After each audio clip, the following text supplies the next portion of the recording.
Hello, everybody. Here's another episode of Sustainable Success, the podcast. And today I'm really looking forward to talking with somebody I've known literally since high school. And her name is Claire Giallonardo. I knew her in high school. She was Claire Plouffe. And Claire is an artist and a poet. She's retired from a job that she had before. And today we want to talk about creativity, productivity, and the arts, and how the healing mechanism and how it just enhances quality of life in general. All, of course, intertwined with Claire's own story and whatnot. So, Claire, welcome to the podcast.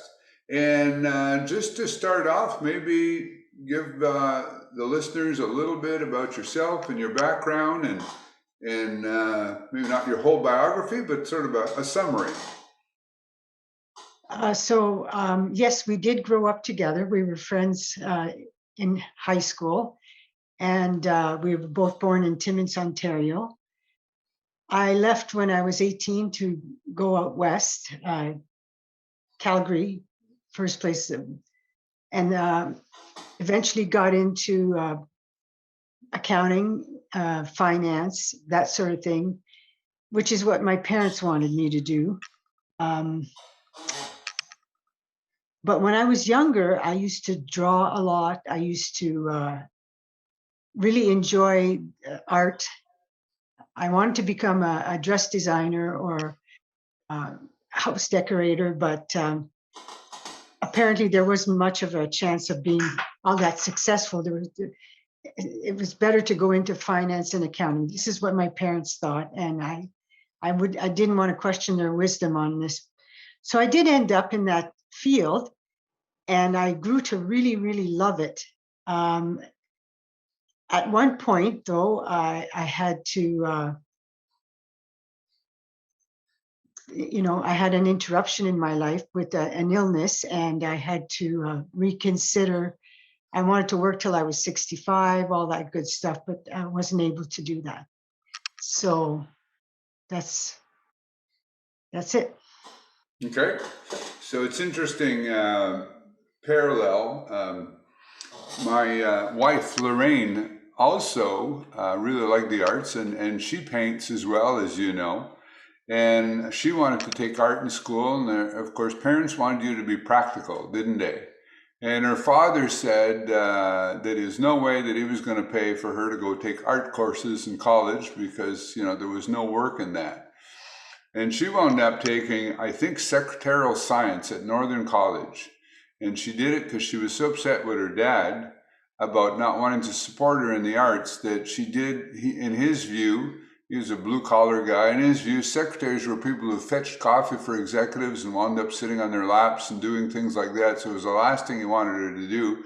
And I think she did that just out of spite. And she eventually went into finance. She was with banks, where she spent much of her career.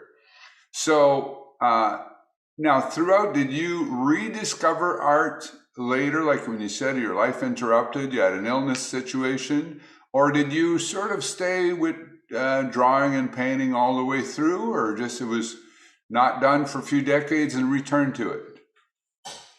I was so busy. I had a family through all that. I went to school a lot.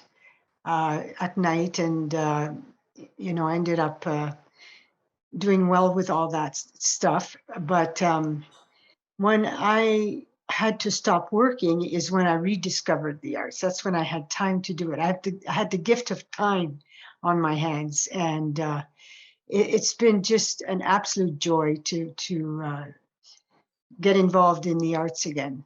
And I couldn't even think of myself as an artist at the beginning, but I've been called that and been labeled as such by so many people now. I'm starting to believe it, that I am an artist.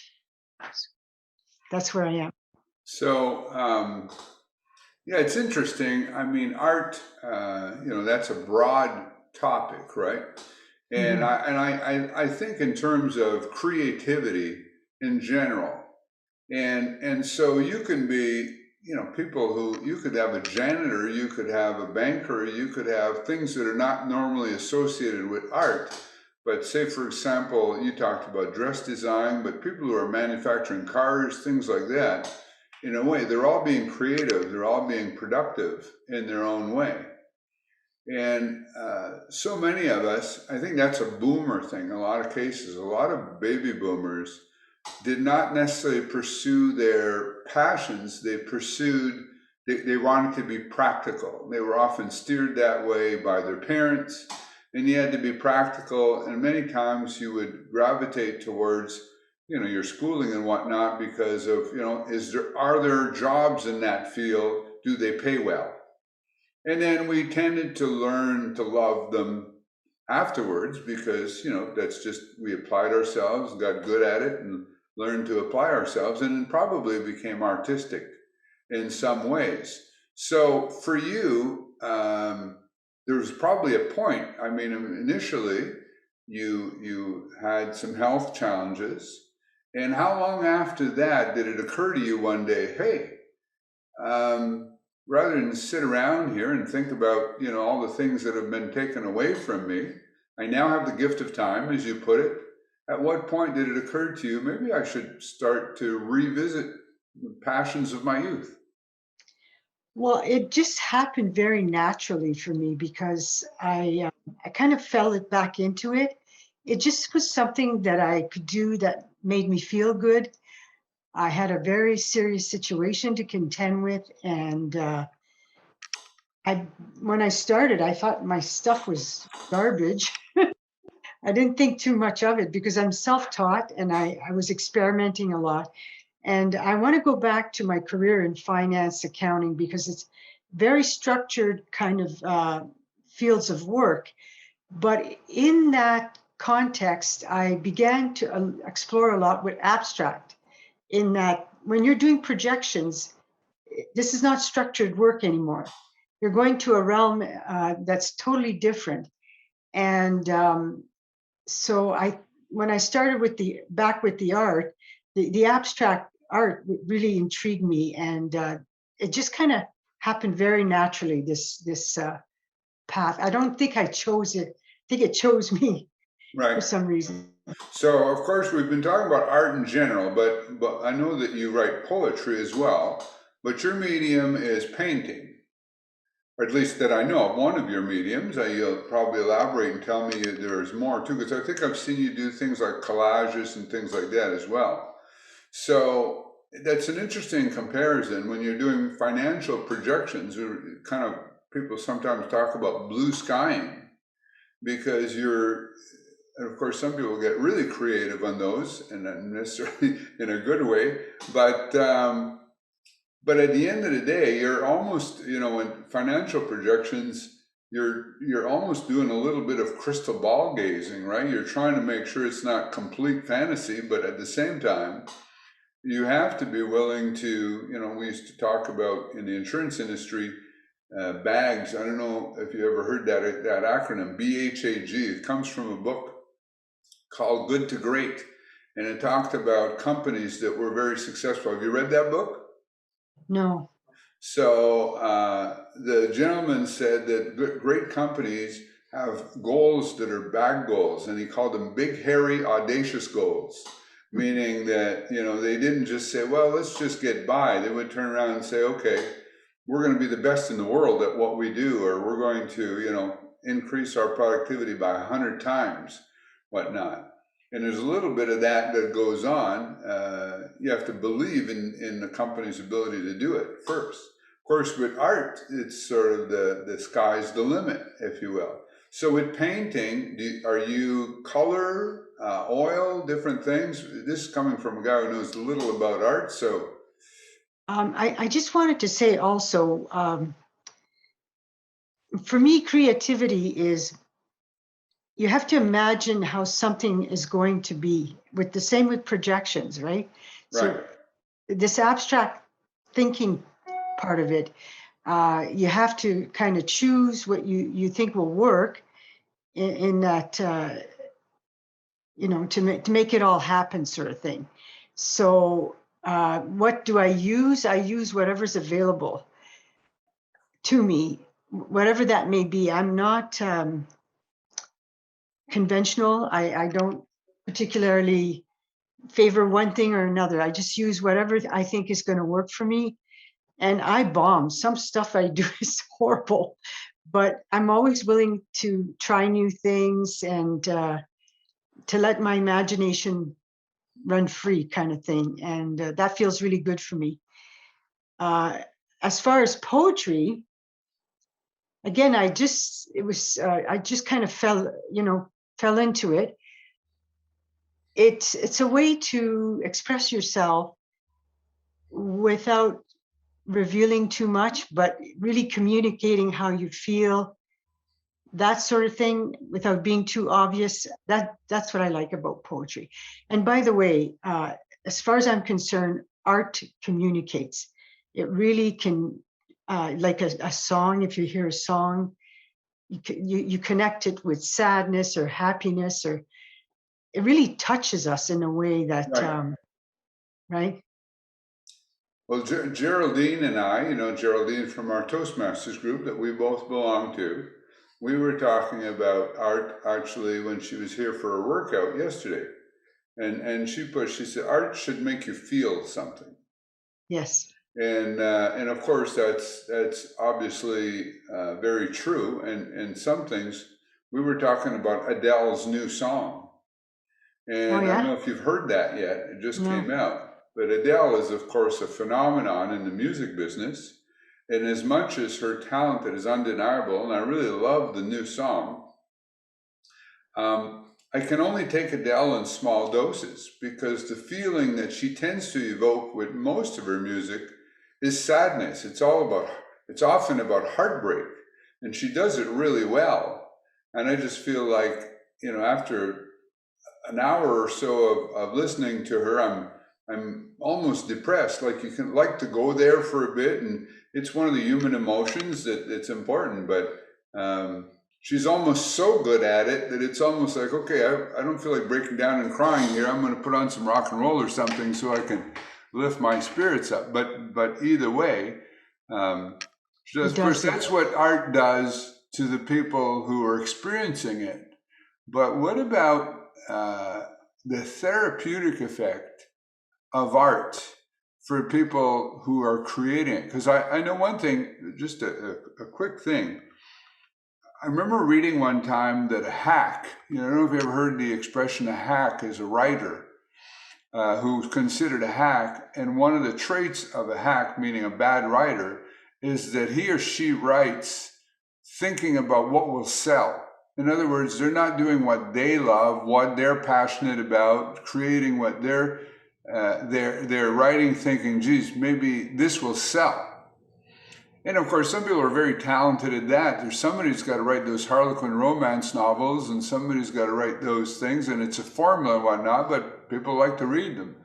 Whereas an artist will create for themselves primarily, and it's what they like. I know one author has said that she creates characters that she'd like to hang out with. And she creates a world that she'd like to live in. And when she does that, she gets to spend time with those people and spend time in that world, right? And if anybody happens to like it, well, that's a bonus. But if nobody likes it, she doesn't care at all. And just a quick other thing about the other thing he said at first I bomb a lot. Well, I think that's also part. I know again an author, one of her characters was an architect who is very gifted, and at one point in the book, somebody says, "Do you ever do bad work?"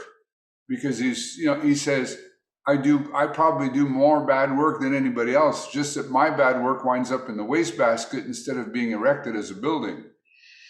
So, that's part of the process. But going back, I'm off on a tangent. Therapeutic effect for the artists themselves, irrelevant of the subjective quality or whatever of the art.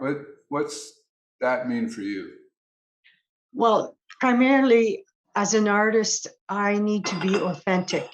that is the most important thing to me. And as you said, I'm not doing it to sell, I'm doing it to make myself feel good.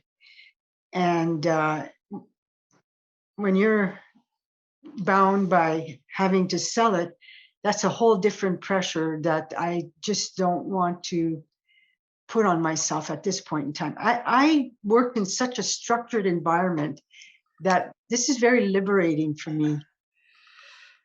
I get to do what I want the way I want to do it. But you're taking a lot of risks when you do that too.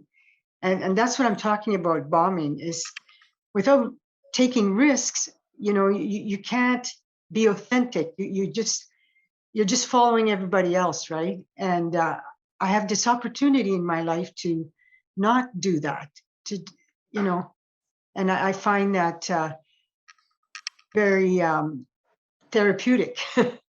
Right. And so when I know with me, the experience I've had, I took up a musical instrument late in life. And I don't think I have any natural talent or very limited amount of natural talent. Of course, I started too late to develop whatever talent I had to its fullest, because that's one of the realities. But I get lost when I'm doing it. So like last night, I was really tired and I've committed to doing at least 15 minutes a day. And it really was like, I really wanted to go to bed. And I said, I had to go do my 15 minutes. And sure enough, it turned into 45 minutes. Because once I got started, I forgot about being tired. I forgot about everything. I just got into it and I had to almost pull myself away to do it. For me, that I find that really therapy. Do you get lost in the art where you're in Absolutely. the creative process? You're almost on a different plane. Oh, yes. That's part of the magic of it is that you don't see the time go by. You're so involved in this thing that you just and what the results that you want to achieve and that sort of thing, that it's a very positive experience for me when I'm writing or painting and that sort of thing. So yeah. Okay. Yeah, because what I find is focus on one thing these days is very, very difficult. We have we have a lot of squirrels in our life. Do you know what I mean Noise. by that? Yeah, noise. Yeah. You know the expression. Did you see the movie Up? Some years ago, it was an animated movie, and in the animated movie, there were dogs that had been outfitted with special mechanisms so they could talk.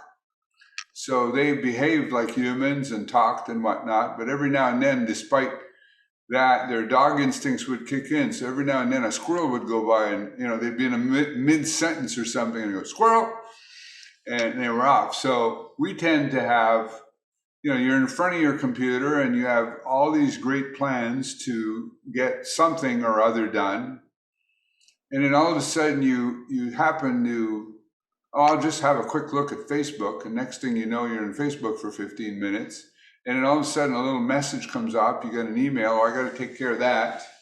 There's different things, and of course the news is constantly bombarding us with information. Advertisers are bombarding us with different things, and so staying focused on any one thing is Becomes very increasingly, difficult.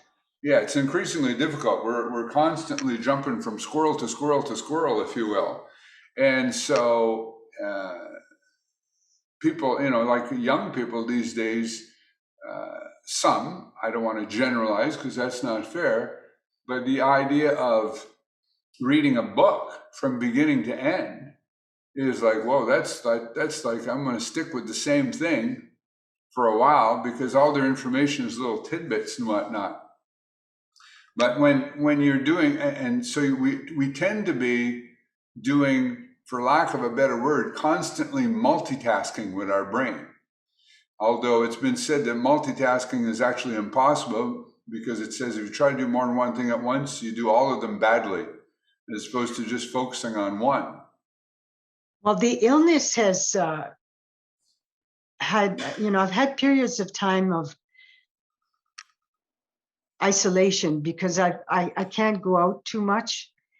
So that forces me to, and it's almost like a gift of the illness to stay home and find things to do, right? So the art is, passes the time in the most wonderful way possible.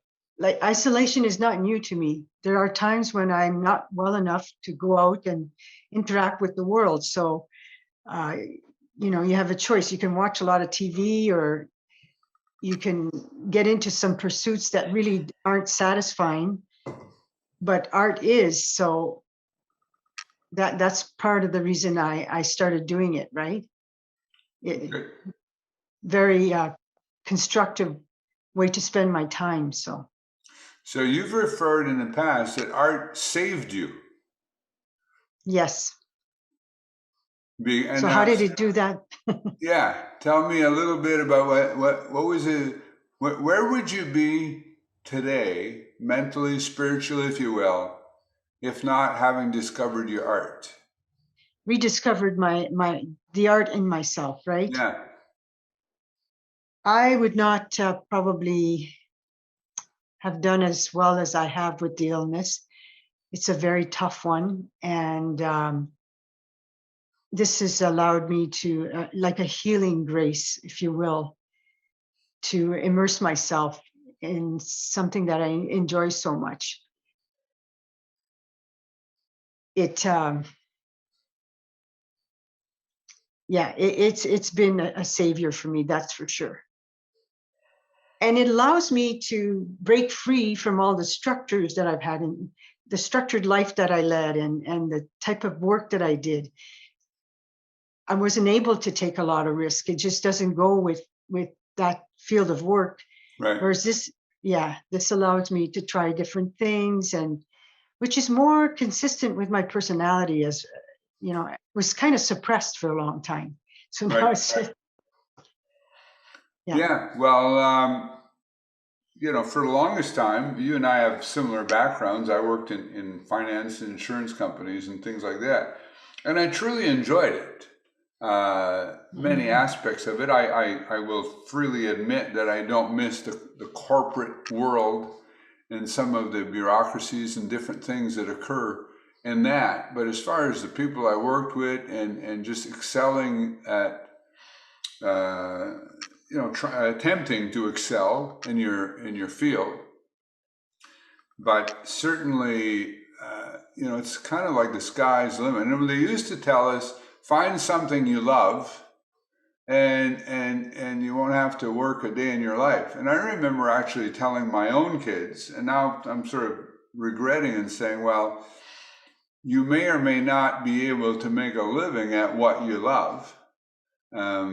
So you might have to be more practical and pick something, and then you'll learn to love it, which I still partially believe, but I kind of actually second guessing whether that was the greatest advice in the world to tell my kids to do, right? In terms of what truly will make them happy long term.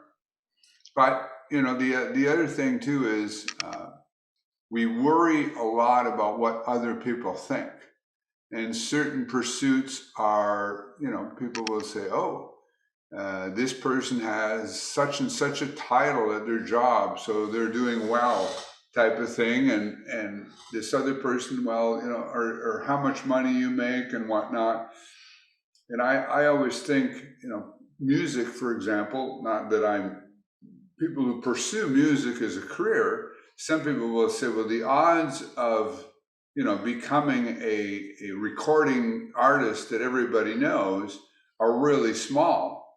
But even the guy who winds up working in a music store, giving lessons on the side, and maybe doing gigs at the local place and whatnot, even if he's making a living that's not, rock star status, he's still working and earning his living doing something that she loves to do. And what's the value of that, right? Well, I think if you do something you love, it loves you back too. Yeah, And music was a huge part of a huge interest of mine my whole life. I just really connect with music as well. It's just that's another thing I want to explore at one point is music. I just haven't had the time right. to do, but I really I've followed music my whole entire life. Listen to music anytime, as much as I can. It's just something that I'm very fond of, and I think most people are fond of music, dance, singing. That another art form. Uh, I think even cooking can be regarded as art for some Sure, people. absolutely. You know, setting the table with nice dishes and stuff like this is Mhm. something else that I enjoy doing. It just beautifies your life. Life is harsh. And for me, art should be uplifting. That's the way I see it in my writing, in my, the paintings. I used to sew when I was younger. I can't do that anymore. That's a lot of another thing I wanted to talk about. With my illness, I have to adapt to, changes. And yeah, art allows me to do that, Mhm. to still enjoy what I do. And I have the flexibility, with art, whereas something very structured, like I have trouble typing, Right. but yeah, you find a way, right? You find a way to make things happen. Well, one of the things that first led me to the idea of wanting to interview you for the podcast was that since you and I have reconnected after decades and, through Toastmasters and through exercise program, things like that, you've been a real inspiration to me Oh, really? because I, I'm very, very grateful for my health. I've had some health challenges in the past, but today, touch wood, I'm grateful. And adversity, there's something to be said for adversity. And adversity makes you appreciate other things more, right? If you lose loved ones, it helps you to appreciate the ones you haven't lost. And if you lose different things, and health, when you stop and think about things that most people take for granted. And, one of the things I read an essay not too long ago is we tend to block out things that are unpleasant or don't relate to us. If you see a puppy, this essay referred to in a comparative, if you see a puppy run over in the road in front of you, it's a horrible experience. But if you read about a genocide in some other part of the country where people are at war and millions of people in Rwanda get killed, you kind of browse through it and, shake your head and say that's terrible, but then you move on with your day. And so Well, there's it's too various, horrible to stop there and focus on that. So that's why it's an escape. It's a necessary. yeah, I think it is a necessary coping mechanism. Right. Otherwise, we could really get freaked out. But at the same time, sometimes it's a matter of, do we do it too much?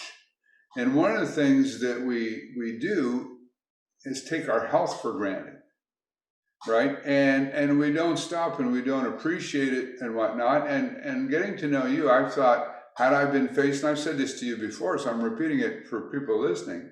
I've thought to myself, if faced with similar challenges, would I sink into a self-pity thing and feel bad for myself and sink into a deep depression and really, would I be able to handle it? Because, the joke about men, we're not good at suffering, right? You talk about men flus and things like that. I mean, when I have a headache, like Lorraine would tell you, you know what I mean? Oh my God, Rick's sick or the world's coming to an end. And people, at the risk of generalizing, sometimes it happens. So I think about that.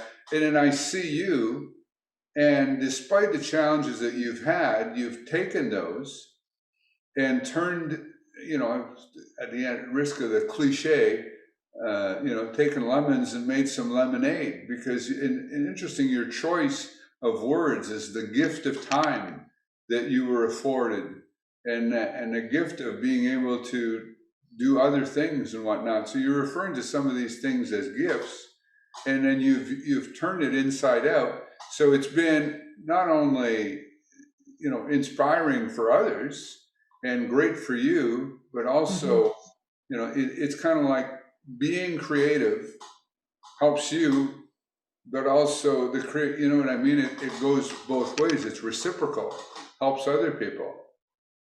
Well, I don't see that I have a choice, because really, at the very end of the story, happiness is a choice that we make. And if I give in to all the things that the challenges that I have, and dwell on it and think things are impossible, they will be, definitely. So I don't see that I have a choice. I don't see myself as any kind of a special person or anything like that. I need to focus on living my best life, my best days, because my condition is, is degenerative as well. So God knows where, it's all going to end up. I can't think about that. I have to live each day, for the special, the gifts that are waiting, waiting for me, kind of thing. Yeah. Yeah. So that's such a great, outlook for those of us.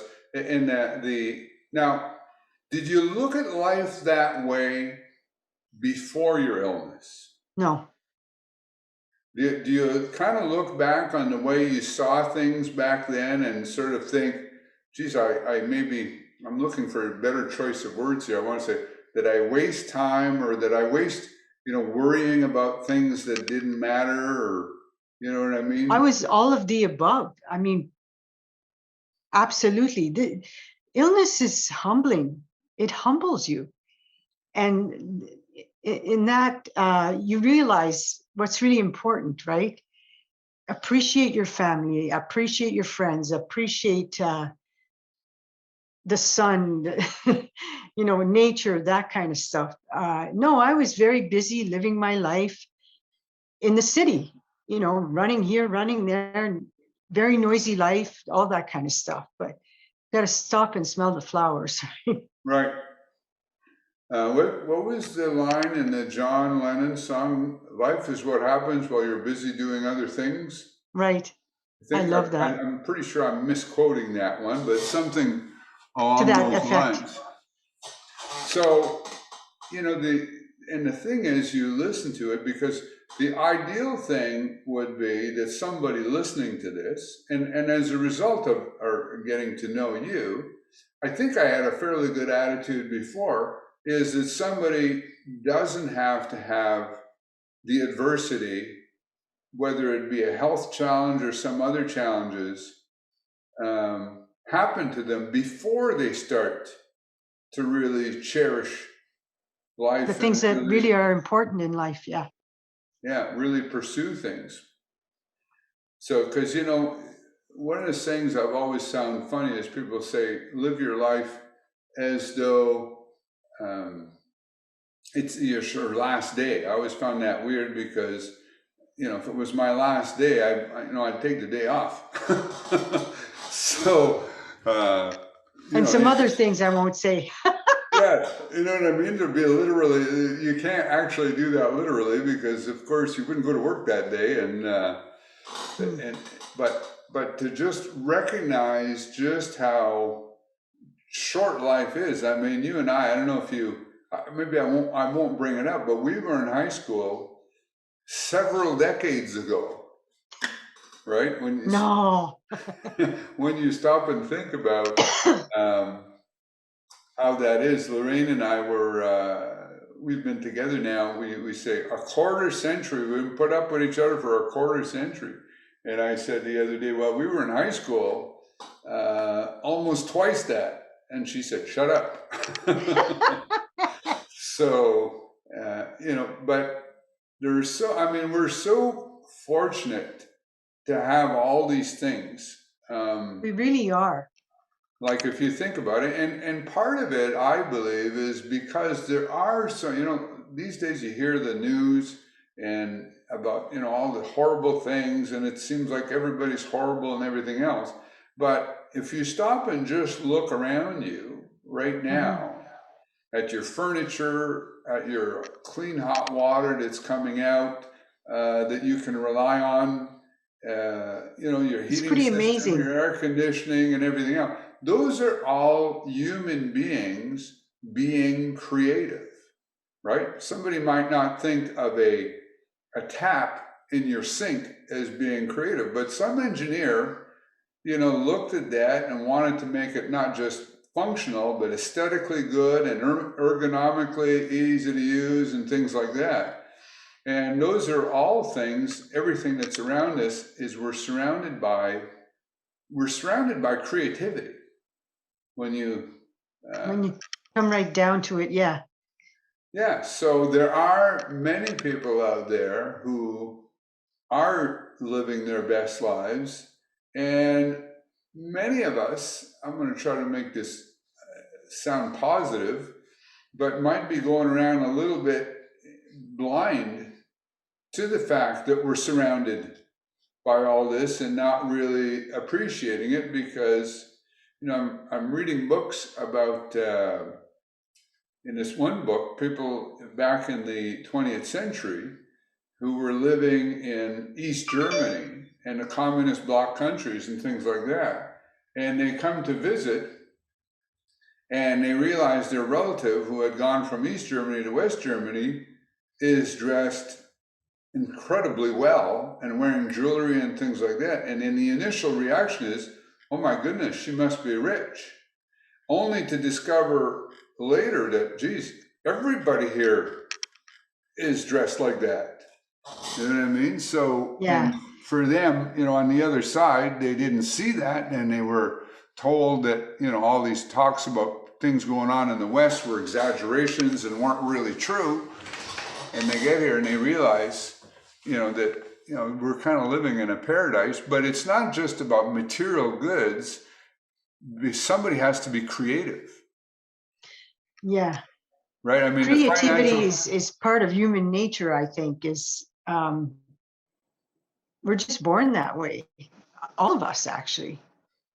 Yeah. Well, you're right. I think it's a human factor because animals are wonderful and lovable and all these things, but correct me if I'm wrong, but they don't do art. Well, they're basically concerned with survival, right?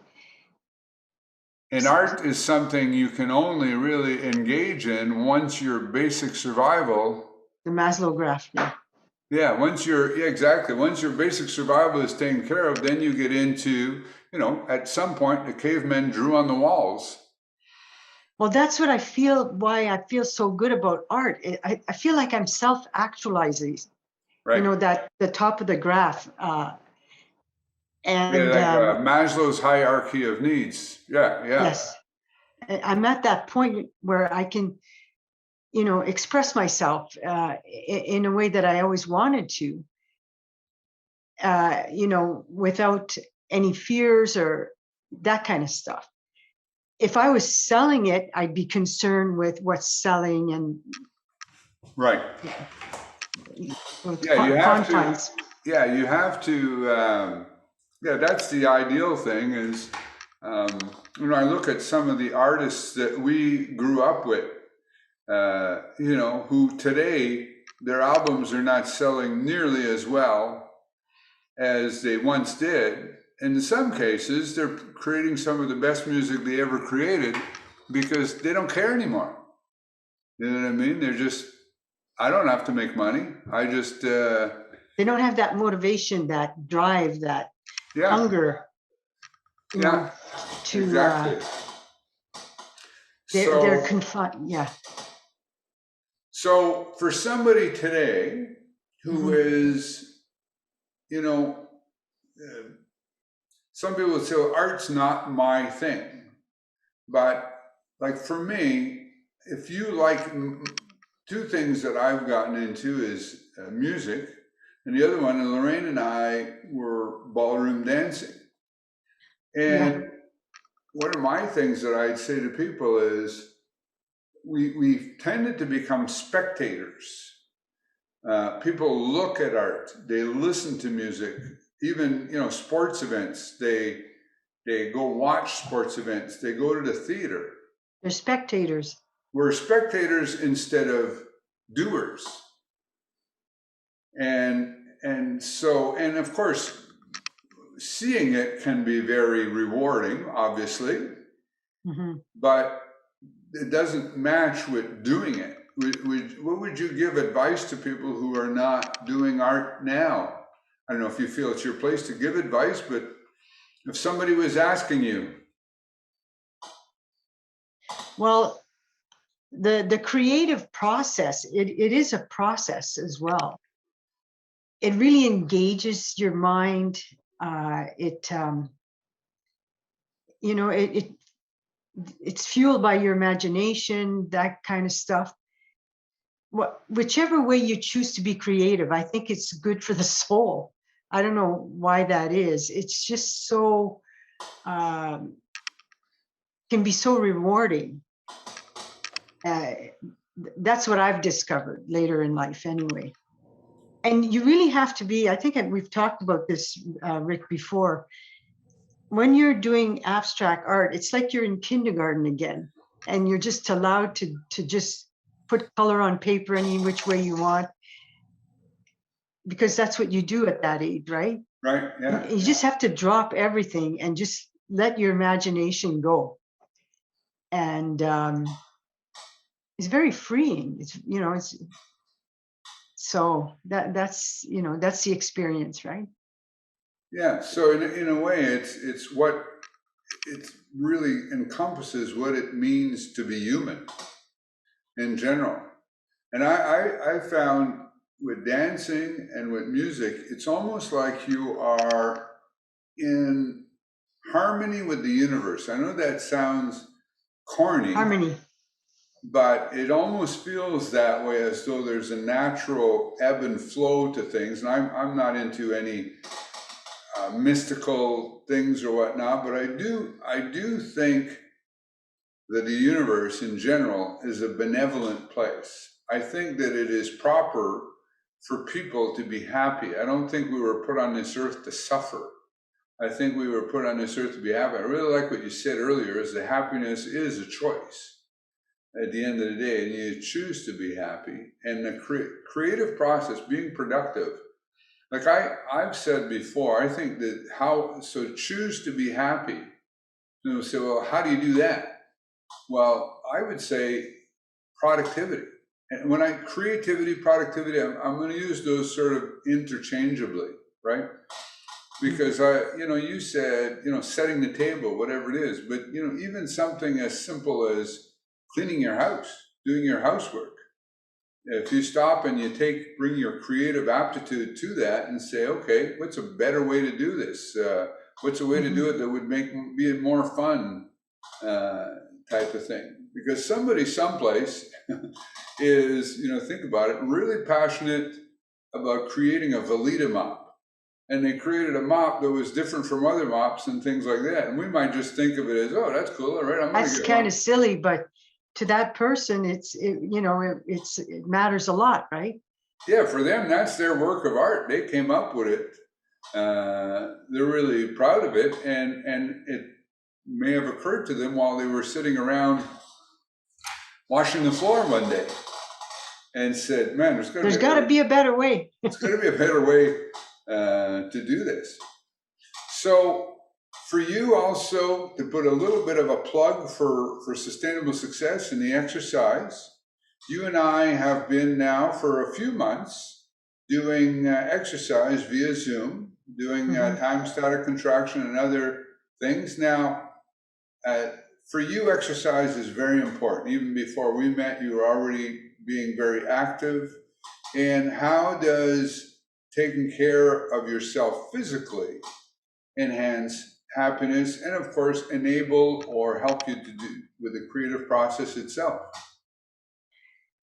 Well, I have a lot of physical pain, and for me, exercise really helps with that.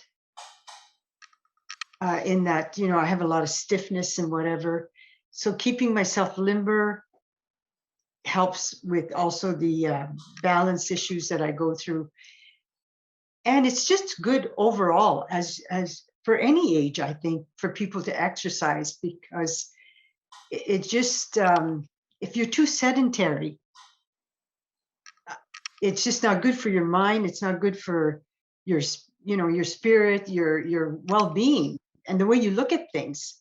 Just move a little bit. Right, It's right. good. It's fantastic. Good. I know that these days a popular thing to go on a bit of a fitness tangent is people saying you should do 10,000 steps a day. Hmm. And I think while people who do 10,000 steps a day, um, there's a benefit to being active. But I think, and I'm quoting Doug McGuff here because it made a lot of sense, I think it's a chicken or the egg thing, is that if you get your muscles strong by doing proper exercise, your energy levels will spontaneously increase. I So couldn't that all agree of a more. sudden you'll just spontaneously start to move more. As long as you And don't become obsessed with the 10,000 steps, yeah, keep exactly. smiling. Exactly. That's what I say. Somebody, they look at their Fitbit and it's 8 o'clock at night and they should be going to bed and they say, I only have 8,500 steps. So they walk around their couch for 15 minutes so they can get the steps. That was the example that he gave. When probably at that point in time, if they're tired and their body's telling them it's a good time to go to bed, Mhm. that's what they should be doing. So people become obsessed with that, whereas people spontaneously become active. But where I'm going with this, bringing it back to the art part, is I also think that people who practice good health through nutrition, fresh air, sunshine, and exercise will tend to also naturally and spontaneously want their creativity will be enhanced Oh, because of that. absolutely. Because One otherwise, works, go ahead.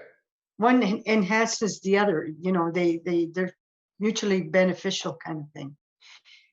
I mean, you can't even begin to, paint or something like that if you're not well, and vice versa. So they kind of help each other. Yeah. Yeah. And And your yeah, outlook on life, right? Exercise. Yeah. and in the art, once you're feeling your soul has been sort of brought up and feeling good and whatnot from the art, you're like, geez, all right, I'm finished that for hey, maybe I'll do some exercise. Because you're Yeah. feeling up to it. So it's all sort of a reciprocal thing that builds on each other, kind of a cascade effect. Yeah. Yeah. So, are you have any projects or poems or whatnot, or what's next for you in your art pursuits? Is there things you've been thinking, geez, I want to try this, or a particular painting, or try different types of poetry, or Poetry again, I'm self-taught. I never really, most of my life I've been studying business related yeah, courses and disciplines and whatever. With writing, it's just really just sitting down and expressing myself. Next for me is music. I'm not sure in what context that's going to be in, but that's definitely something that I want to look at, think about. I don't know that I can play an instrument anymore. I used to play piano when I was younger. I just love the idea of getting involved in music somehow.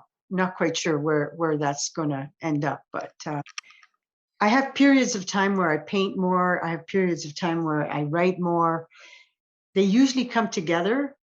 An idea for a painting usually comes with a poem quite often.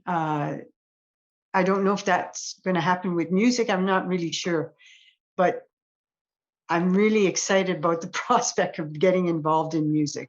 That will be the next thing for me.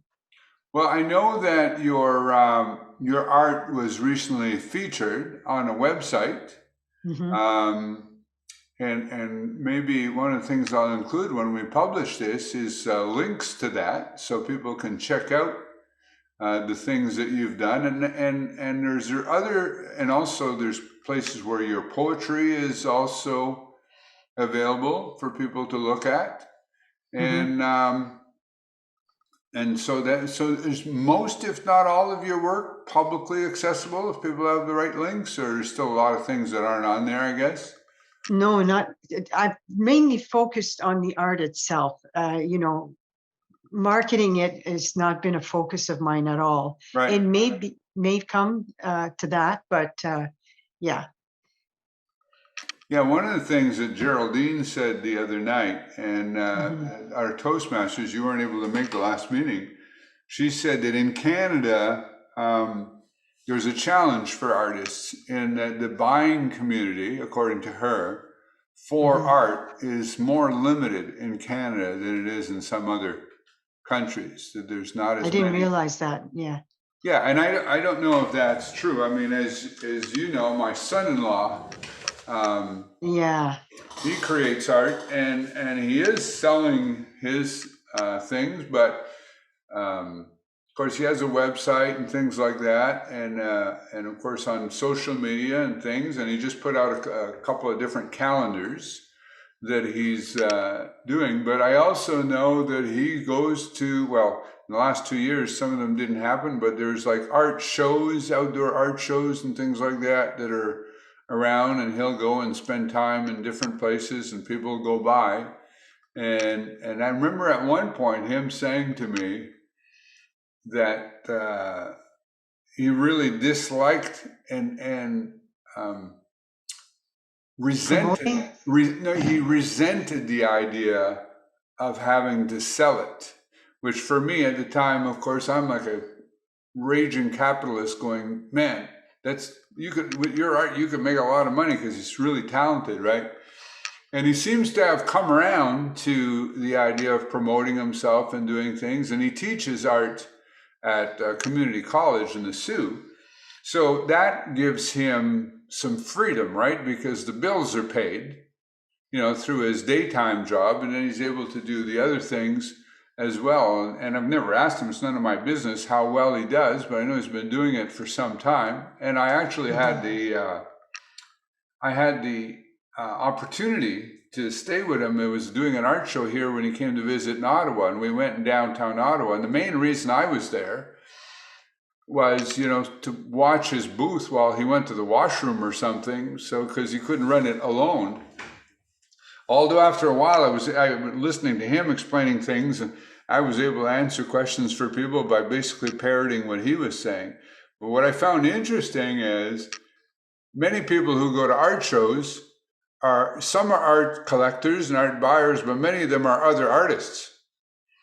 And many of the people that stopped and talked to him were other photographers, and basically they were picking his brain to see what he was doing, how he was doing it, Hmm. pretty blatantly trying to steal his ideas. I remember saying to him, I said, "You're pretty free. You don't mind giving away your sort of trade secrets?" And he said, "Rick, I can tell it all to them. They still won't necessarily be able to do it." I find the arts are collaborative a lot more than maybe other businesses because people tend to be competitive and they're more possessive. Whereas art, you really, as an artist, you appreciate other artists' work. It's more collaborative. You see a lot of musicians coming together to do projects, that sort of thing. Right. Yeah. And as far as not wanting to promote, I can understand him as well. A real artist, we don't think we should have to promote it. People should just like it. But the, there's a lot of artists out there. A lot of people who call themselves artists. So there's a lot of competition, right? Yeah. Yeah. So yeah. So, well, that's why they have agents. They kind of say, I'll do the art and I'll let the business guy do the other part of it. But of course, not everybody has the luxury of having But an I agent, understand particularly that at the part of it beginning. because of my business background. I Yeah. understand it very, very well. It doesn't mean that I understand him though, that not wanting to promote it, and it just, should sell itself, right? It doesn't work that way. Well, the good news is, again, the time that we live in, is that there's so many mediums in which you can expose it. The internet has just opened so many things between social So many media and channels, yeah. websites and YouTube channels and all these various things. And sometimes do you have grandchildren yet? No, no. So I was going to say Waiting sometimes patiently. the person who could do your marketing is your 10-year-old granddaughter, right? Who's probably going to have an iPad in their hands when they're 2.